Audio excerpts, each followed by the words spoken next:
today I shall talk to you in the next 15 minutes about a very specific topic of process safety, which is concerning combustible dust and dust zoning. So while my fellow panelists this morning gave a very wide and general approach to process safety, my objective here today is to be a little bit more, I don't know, hazard specific, if you want to say that. So we shall talk about what are the most common mistakes, or as I stated them in my presentation, myths that we can encounter when we do combustible dust hazard zoning. So let me see if I can change. Yes, so the first question is, of course, why is dust hazard zoning important? And as my fellow panelists this morning have already stated in their presentation, most of our concern comes from incidents. So incidents, process safety incidents, they cost lives and they cost money and they cost the company reputation. So why should we focus on combustible dust hazard is the question that we're posing. The answer is because we are interested in process safety and in saving lives and in saving company assets and in having an industry that can develop in a safe way. So incidents have already been shown by in other presentations. Here you have just a couple of examples.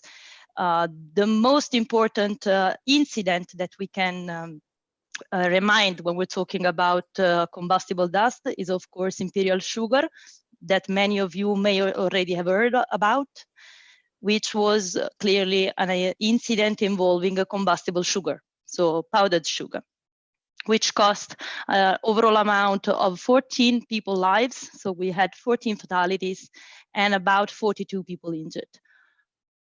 Other incidents, just to mention a few, were about the West Pharmaceutical, which cost 6 fatalities. So our point here is to have a better understanding of why these dust explosions occur, what is the reason for their occurrence, what is the probability of their occurrence. And the answer to those questions usually start with an explosion dust hazard management.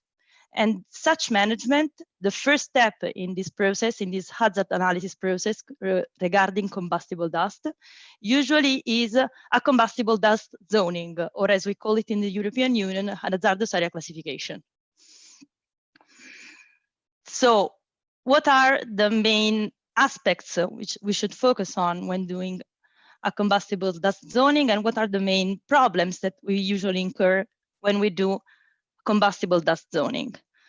The first thing we usually say, or we usually hear as consultants, is that over zoning is okay. So I have a facility, I have a process that uses combustible dust, and since I don't want to share too much focus on where a combustible dust is present or not, I simply apply a zoning overall on the whole facility site, the whole room, and the whole processing room. This clearly is a myth, because overzoning leads us to a series of other problems which we may or may not be aware of. The first thing is that we accept a very low level of dust control. Since we have the whole facility already classified for a dust explosion, then we don't have to worry if there is a dust layer, if there is a dust accumulation outside some kind of equipment. The second thing is that when we have that much amount of dust present in a working environment, then we have a very increased risk of secondary explosions. So what happens if we have a first explosion inside some piece of equipment, and then this explosion can disperse in the air all this dust that is laying around, and then we have a bigger cloud of dust, and then we have a very serious, very devastating secondary explosion, which is what happened, by the way, in the imperial sugar accident, where a first set of explosion caused the dust that was deposited on the surfaces to redisperse in the air. and thus give fueling to a secondary explosion, more secondary explosions. The third thing that we need to focus when we have an overzoning, so when we apply zone classification to the whole plant, is that when we have a zone, we also have to worry and we have to focus about control of ignition sources. So you may understand, and it may come easy to understand, that if I have just a couple of square meters where I expect to have a zone, then I have to worry about a small amount of ignition sources. If I have the whole production area, which is classified for explosion risk, then my focus and my efforts in controlling ignition sources will be greatly increased because I have to worry about the whole plant. And clearly, lastly, not for importance, clearly is that we will have to spend more money, more effort, more time, more people when doing maintenance and control, because equipment that are intended to be used, installed, and working in an explosion environment require a specialized type of maintenance. So this is just to say that overzoning, just applied zone everywhere because we are working with combustible dust, is not an acceptable practice. And what we should focus on, and what the people working with combustible dust should focus on, is to minimize leakages and releases of dust in the working environment through good engineering practices. So our point is keep it in the pipe, as someone wiser than me once said. So avoid the leakage of dust and the spread of dust in the working environment, and focus our efforts, our monetary efforts and our time efforts in keeping the dust where the dust should be, inside a vessel, inside the pipe. On the other hand, some people may say, I don't see any zone in my working environment, so I don't have to apply a zone. No, I can see some dust, therefore I must zone. What we should focus on here is that when we see dust, we also must concentrate on what have a combustible dust amount means. So dust, just as gases and vapors, has a minimum flammable concentration, a minimal explodable concentration, the MEC value. So we need to focus on the fact that dust in a cloud form, so dispersed dust, becomes flammable only when it falls within a certain concentration. The fact that I can see some dust doesn't mean that I have to zone. We have to calculate and to estimate through our experience and with the help of standards to understand if it is possible to have the formation of a flammable cloud. On the other hand, I was saying earlier, there are people who say, I cannot see any dust, therefore I cannot zone. This is also a myth, because where you don't see dust, you have to focus on those parts of equipment or the plant where the dust can come out of their containments. So for example, you can see you have manholes, or you have flexible pipes, or you have paper connections or cloth connections, which they can fail. And wherever those connections or those flexible points might fail, from those points, you can have a release of flammable dust. So this kind of reasoning should be included in a zoning exercise, in an hazardous area classification exercise. Myth number 4, I don't have to zone inside the equipment.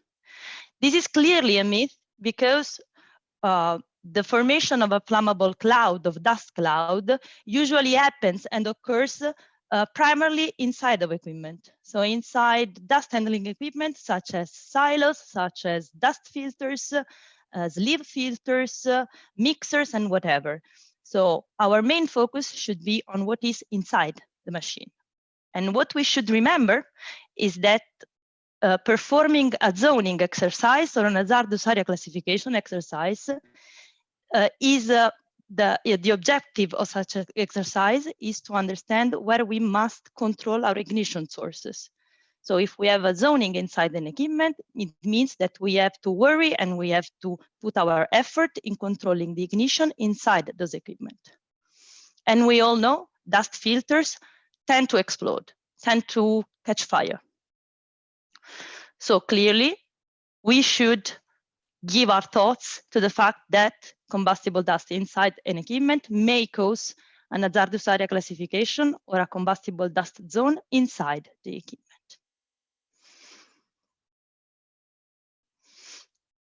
On the other hand, there are people that say everything should be zone 20 inside. Zone 20 meaning I always have a combustible dust cloud inside an equipment. This may or may not be true. It depends on what kind of equipment we are considering. So if we are thinking about slow-moving chain conveyors or drag conveyors, or some kind of mixers when we mix the dust with some kind of liquids, for example, in bakeries, then it is not always true that you always have a flammable dust cloud. Therefore, it is not always true that you have a zone 20 inside an equipment. So we should not reason by absolutes, but we should think about what are we looking at as a process. Is it possible or is it not possible?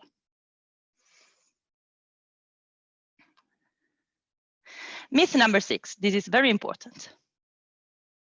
So sometimes people say, I only use the equipment for a couple of hours a year, so it's automatically zone 22, least likely. That is not true, because you have to consider when you have the dust cloud, so when you have the flammable atmosphere, meaning when you have the hazard, and when you have the ignition sources, which is the other thing that you need to start an explosion. So zoning should be done with respect to how often the machine is working. If this machine is working 5 hours a year, but you have an ignition possible, likely to happen for 5 hours a year, then you have the combustible dust, you have the ignition, you might have the explosion. So your machine should be zone 20 inside.